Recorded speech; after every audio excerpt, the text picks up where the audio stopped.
মসজিদের ভিতরে জানাজার নামাজ পড়া যাবে কি না, ইমাম সাহেব সেখানে যেখানে দাঁড়ায় তার পাশে মায়েতকে রাখা হয়, পরে জানাজা পড়ানো হয় না। আমাদের হানাফি মোতাবেক মাযহাব মোতাবেক মসজিদে জানাজা নামাজ পড়া মাকরুহ তাহরিমি, মসজিদে পড়া যাবে না। মসজিদে বাইরে লাশ রাখতে হবে, বাইরে দাঁড়াইতে হবে, দাঁড়ায় নামাজ পড়তে হবে।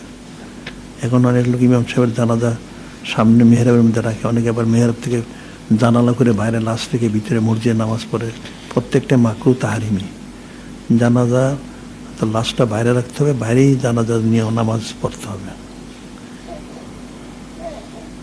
এখন জানাজার নামাজ পড়ে যদি জায়গা না থাকে তাহলে বাইরে জায়গার ব্যবস্থা করতে, ব্যবস্থা করে সেখানে জানাজা পড়া। কালকে তাড়াতাড়ি শুরু করা যায়, দেরি করার কি কাজ আছে, তাড়াতাড়ি শুরু করা যায়। এখানে কিছু লোকদের এটার প্রশিক্ষণ দিতে হবে, কীভাবে লেখালেখি করে ওটা ইয়ে করবো। তোমার লেখা দিলে তারা লিখলো, একজনের পর একজন লেখুক, তাহলে প্রশিক্ষণ তারা গিয়ে আবার বাইরে লিখতে পারবে। ওই জন্য আর কি। আর এরপর জন্য লেখালেখি করতে কী প্রয়োজন হয়, ওই তো সে নিকাশ দেখ তোমার কী লাগবে, রং লাগে কি, তারপরে ইয়ে লাগবে, ওই যে চুন না লাগে, আর কী কী লাগে।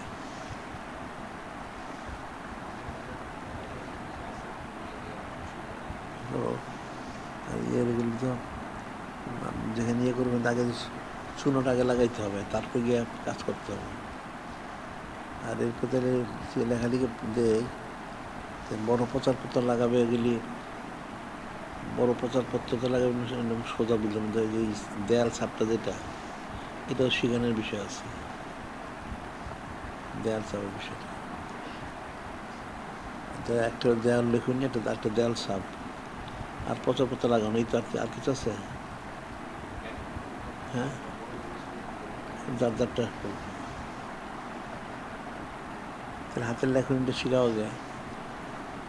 আর ইয়েটাও শিখাইতে হবে যে দেয়াল ছাপটা কেমন ছাপটা দেয়, এটা শিখানোর বিষয় আছে। সবাই তো করতে পারে না।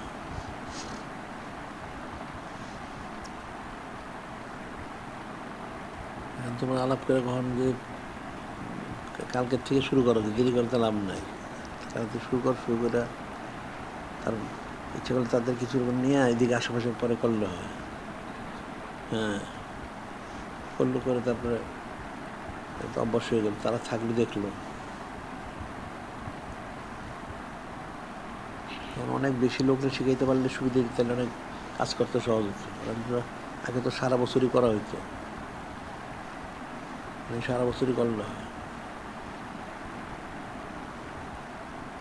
সারা বছর এখন তো প্রতিদিনই করা উচিত। এরপর ইচ্ছা করলে সপ্তাহে একদিন বা দুদিন করলে তাহলে যথেষ্ট হয়ে যায়। পুরো ঢাকা শহরে প্রতিদিন 10-15টা করে লেখা লিখতে পারে, তো অনেক লেখা হয়ে যায়। আগে তো অনেক লেখা ছিল আমাদের।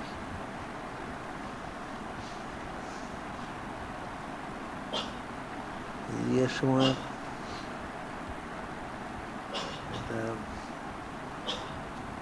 অষ্টআশি সালে বন্যা হইলো, 98 সালে বন্যা হইলো, কিন্তু আমাদের অনেক লেখা ছিল। তারা বন্যার জগৎ ইয়ে দেখাইছে সব, ওখানে আমাদের লেখা গেলে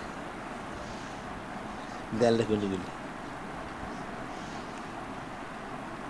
সারা দুনিয়া দেখে, সারা দুনিয়ার থেকে দেখছে মানুষ। হ্যাঁ, কিন্তু অনেক কিছু লেখা হয়েছিল, এগুলি তো মনে হয় আছে। এগুলি ওই জিনিসগুলো এবার লেখলে পারে।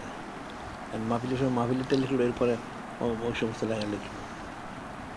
খেলাধুলা হারাম, গণতন্ত্র হারাম।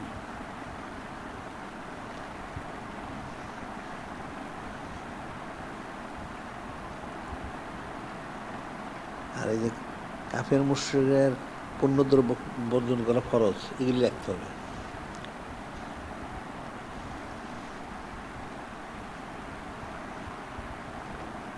ব্যাপক লেখালেখি করা দরকার।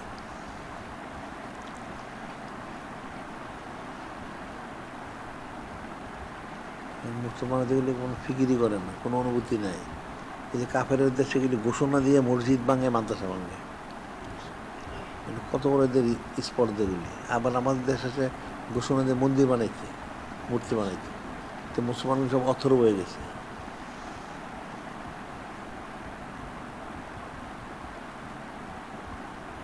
এরা কিন্তু সম্প্রীতি মহব্বত দেখায়, কাপড়ে তো বুল্লগুলি দেখায় না।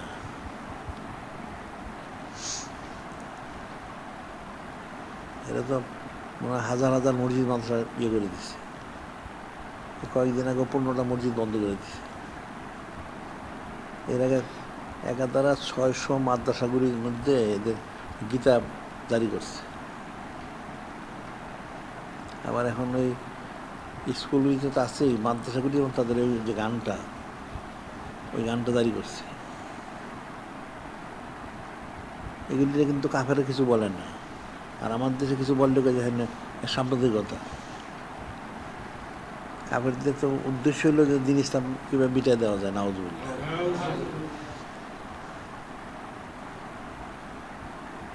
এই সন্ত্রাসী আমেরিকার দেশে তাদের যারা রাষ্ট্রপতি যায়, এদের কিন্তু তাদের বাইবেল নিয়ে শপথ করে। এটা কিন্তু তারা কোনো দোষ, অন্য 14টা নিয়ে করে, এটা বলে না। এখানে কিন্তু কোনো সব কথা বললে 14টা নিয়ে আসতেই। আর এই দেশের লোকগুলি ওই শ্রেণীরই, চরম জাহেল, চরম গাফের। কি হ্যাঁ হ্যাঁ, ওই আমরা ওই লেখাটা লিখে দাও, যদি কোনো মুছে গিয়ে থাকে ওইটা ইয়ে করে বসবস করে লিখে দাও, অসুবিধার কি আছে। ওটা তো ব্যাপক সারা বছরই লেখা দরকার।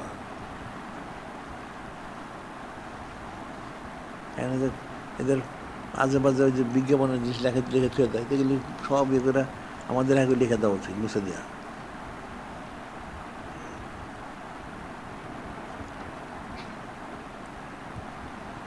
এখন তোমরা প্রশিক্ষণ নিব কতজনে? হ্যাঁ,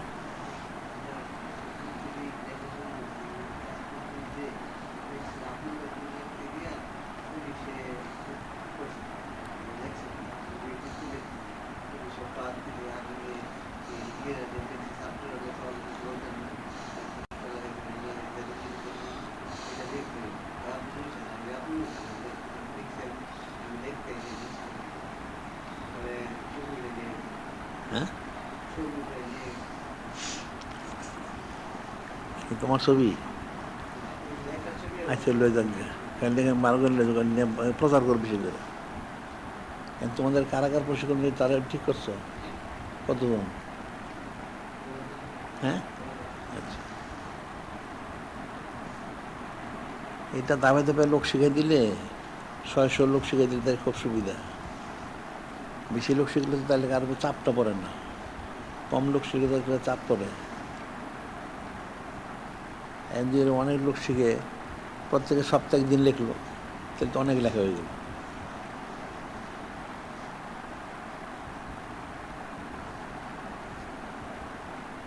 আর বিশেষ করে 12 শরীফটা অনেক লেখা দরকার।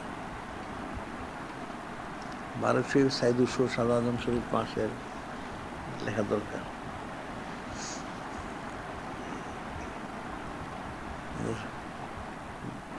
অনন্তকালভাবে জারি পালন করা উচিত, যে সাইদ শরীফ অনন্তকালভাবে পালন করা সবাই, এটা লেখা দেওয়া উচিত।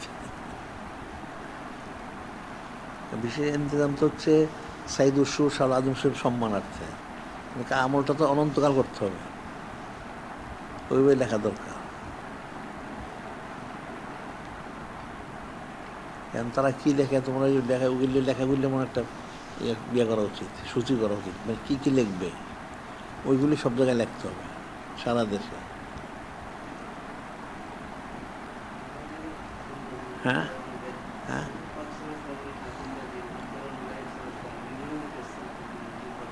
হ্যাঁ, তো এগুলি তো লিখতেই হবে। হ্যাঁ,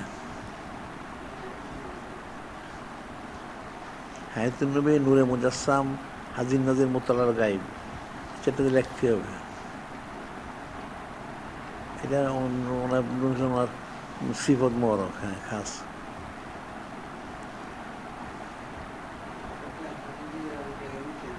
হ্যাঁ,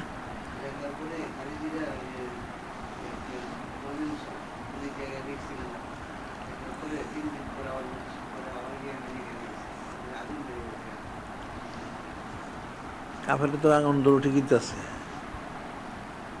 এই জন্য ব্যাপক লেখলে কতটা বুঝবো।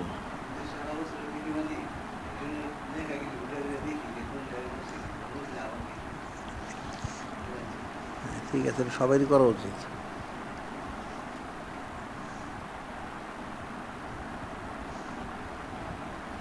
যে খেলাধুলা হারাম, এটা ব্যাপক লেখা দরকার। হ্যাঁ হ্যাঁ, কাফের মহব্বত হারাম।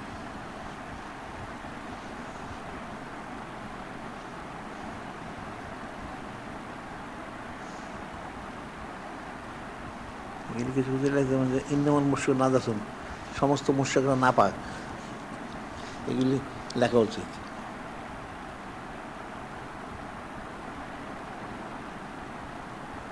আবার সৃষ্টি নিকৃষ্ট প্রাণী হচ্ছে কাফের, যারা ঈমান আনে না, ওটা লেখা কালামুল্লাহ শরীফ রেখে দিলেই। আর মুসলমানদের ক্ষেত্রে বড় শত্রু হইল ইহুদি আর মুশরিক।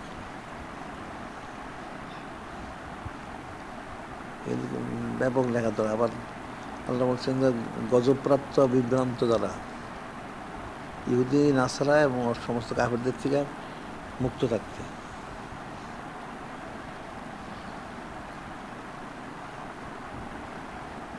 এখন তো এই কথিত আলেম ওলামা সুফি দরবার যারা, তারা তো এই কাফের বিরুদ্ধে কিছু বলে না, যার জন্য মানুষটা জানিই না। অথচ কোরআন শরীফে অনেক আয়াত শরীফ আছে।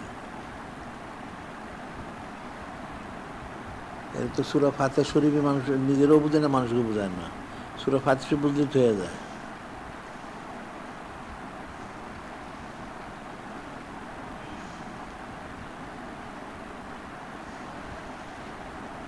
আর এখন তোমাদের প্রচারপত্রে কিন্তু ছাপানোর ব্যবস্থা করতে, তারা তাদেরকে বলতে কোনো ইয়ে দাও, তার থেকে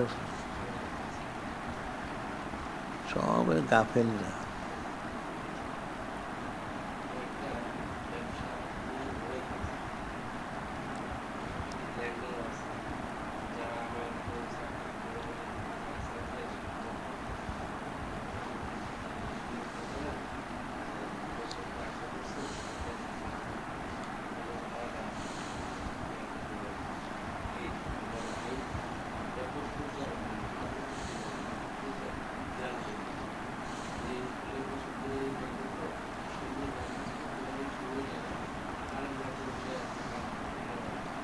হ্যাঁ ঠিক আছে, হ্যাঁ করো, ঠিক আছে।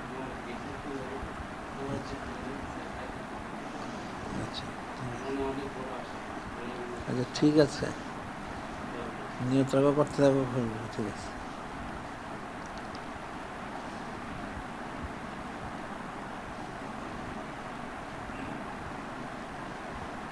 আর এখন যারা এই সফরে যারা যাবে, তাদের সব চূড়ান্ত হয়েছে কি?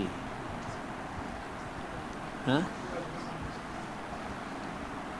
যোগাযোগ হয়ে তো চূড়ান্ত করতে পারেন, এটা চূড়ান্ত না করার সময় তো এসে পড়ছে।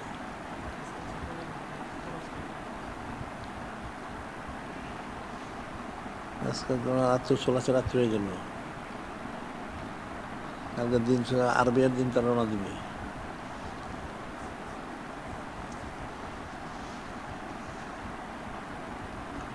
আর তোমরা প্রত্যেক এলাকার থেকে আঞ্জুমানের জন্য ছেলেপেলে জোগাড় করো। আঞ্জুমানের কাজ করা যাবেন, দেখ আঞ্জুমানটা ঠিক হলে এরাই লিখতে পারে, এদেরকে শিখে দিলেই হয়। প্রত্যেক এলাকায় যে আঞ্জুমানটা জোরদার হয়, তো ওখান থেকে প্রত্যেক শিখাইলে এক দুজন তারা অল্প অল্প করে লেখুক না, দুনিয়া একটা দুইটা লেখলেই তো হয়। প্রত্যেক এলাকায় যদি দিনে একটা দুটো করে লেখে যথেষ্ট, আর লাগে না।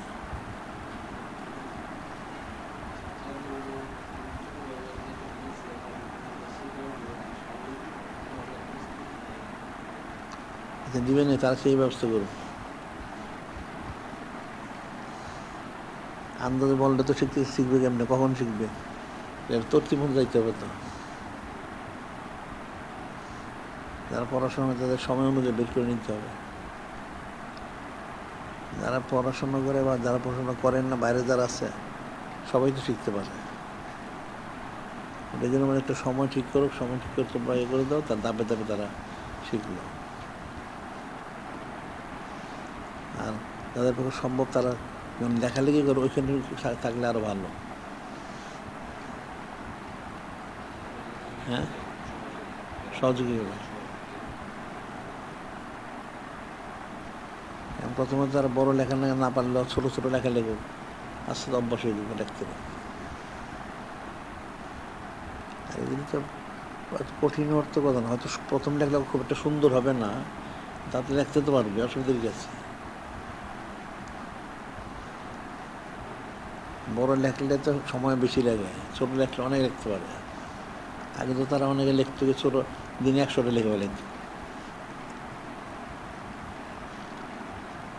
ছোট ছোট লেখা অনেক সুন্দর করতে গেলে তো সময় লাগে। টানা লেখা যদি লেখে তাহলে অল্পতে অনেক লেখা হয়।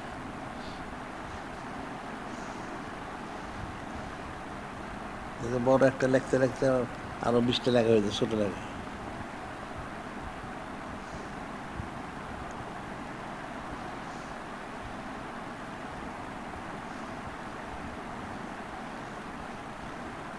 এমনি তো ঢাকা শহর আশেপাশে তো অনেক লেখার দেওয়াল আছে, তবে লেখার সময় ইয়ে করতে হবে, যে সময় যাদের দেয়াল লেখা নিষেধ দেখে ওখানে না লেখলে হয়। যেখানে জায়গায় লেখার নিষেধ থাকে ওখানে না লেখলে হয়।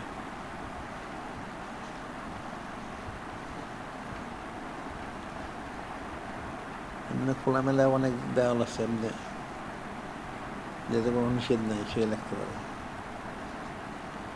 বা অনেক সময় অনেকে বাড়ি ঘরে দেয়ালে তারা ইয়ে করে রাখে, ওখানে লেখালে ঠিক হবে না, রং টং করে রাখে।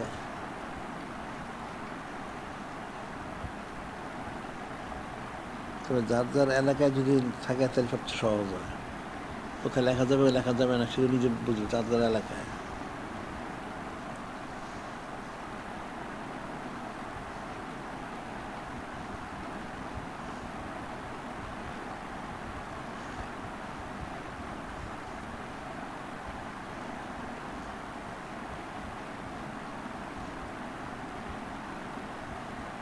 এখন আমাদের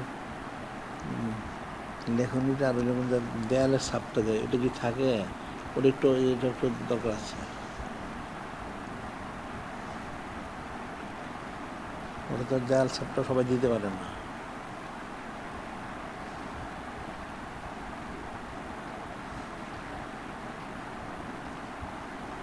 দেয়াল ছাপটা দিলে যদি ছোট হয় অনেক দেওয়া যায়। হ্যাঁ, লেখাটা তো সময়ের ব্যাপার।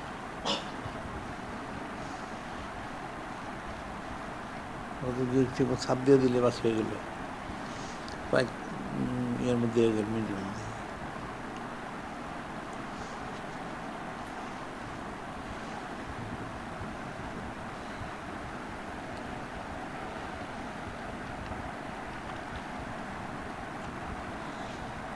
তাহলে আর কি আছে, ঠিক আছে, থাকুন, মনে পড়ে গিয়ে এখন, তাহলে ঠিক আছে।